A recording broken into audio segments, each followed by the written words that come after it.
Three men in Tallahassee were coming to communities like this one here, going door to door selling fake magazine subscriptions. Now, Senate Bill 188 would ban school districts from being able to collect and retain information on the political or religious affiliation of students and also their parents. The ban also includes student fingerprints and palm scans. With just days left to sign up for insurance under the president's new health law, people around Florida are continuing to have mixed results as they try to enroll during this final push. Governor Rick Scott announced that Florida's businesses created 32,000 private sector jobs in February. This is the highest number of private sector jobs created in a single month since the governor took office. President Obama has launched a task force to tackle sexual assault on college campuses. A report released by the White House Council on Women and Girls found with 1 in 5 female students assaulted, only 1 in 8 of those victims reported.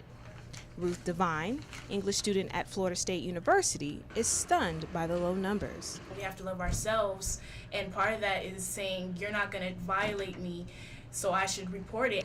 The report also found that women ages 16 to 24 have the highest risk of being raped than those of any other population group. And of those, 84% knew their assailants. In 2010, President Obama urged the federal government to take action against sexual assault. Now in 2014, President Obama and the Council on Women and Girls are committed to ending sexual assault on all campuses countrywide. Renee Walker, psychologist on women's health, understands why President Obama addressed assault on campuses. We might be old enough to vote, we might be old enough to drive a car, but are we old enough to really to protect ourselves and know how to really take care of ourselves and not put ourselves into a situation where we're vulnerable? President Obama gave the task force 90 days to draw up recommendations for colleges to prevent and respond to crimes and assaults. The WIC program is going high-tech. Over the next year, the Florida Women, Infant, and Children's Program will be changing the way foods are issued to clients, from paper checks to electronic benefit transfer. The state of Florida's WIC director, Debbie Ibex, says switching over to the EBT cards just makes sense. WIC EBT offers a more efficient way to deliver nutritious foods to our WIC clients. It offers an improved shopping experience to our clients and easier access to the WIC foods. Ibex says WIC EBT offers several advantages to clients. A client only has to manage one wallet-sized card compared to multiple paper checks, and WIC foods no longer have to be separated from other purchases at the time of checkout. Smart shopping with your WIC EBT card is exactly what this flyer right here says. Now, the WIC program has moved over from the checks to the EBT card. They say this will allow the checkout process for mothers to go a lot smoother. Amber Gay is a client of the WIC program.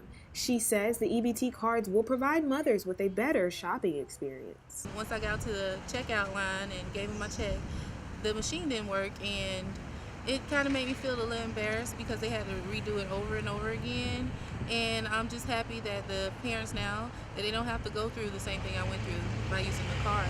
The EBT card can be used at any authorized grocery store, and the benefits are replenished each month. 5 U.S. Democratic senators introduced legislation to the Protecting Children from Electronic Cigarette Advertising Act.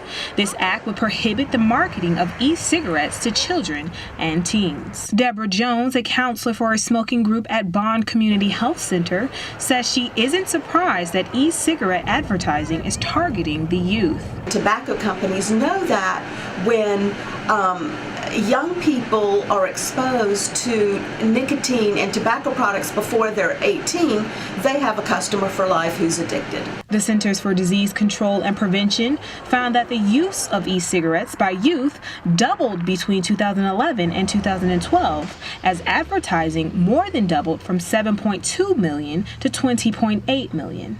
Electronic cigarettes like this one here uses 24 milligrams of nicotine, and then they slowly reduce the amount. Jeff Carter, owner of the Electric Alternative e-cig shop, says most people don't understand the purpose of an e-cigarette.